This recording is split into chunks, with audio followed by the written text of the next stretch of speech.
Tired of being tied to Zapier for your Airtable to Google Sheets transfers?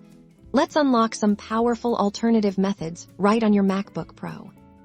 First up, the direct export a circumflex euros.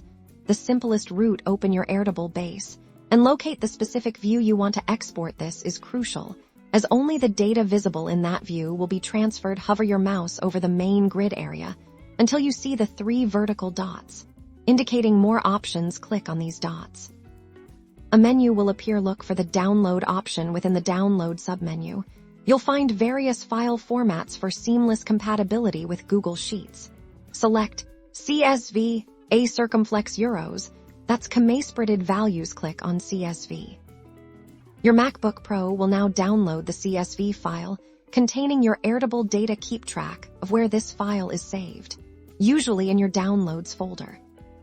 Now head over to Google Sheets. You can either create a brand new sheet or open an existing one where you wish to import the data. Once your Google Sheet is open, navigate to the File menu at the top left corner.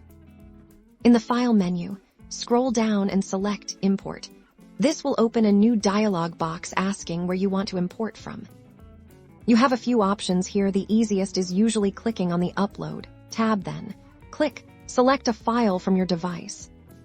This will open your MacBook Pro's Finder. Navigate to your Downloads folder, or wherever you saved your Airtable CSV file. Select the file and click Open. Google Sheets will then present you with import options for most cases.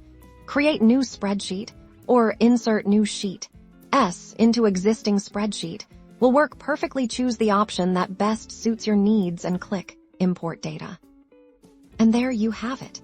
Your Airtable data has been successfully imported into Google Sheets, all without needing any third-party automation tools.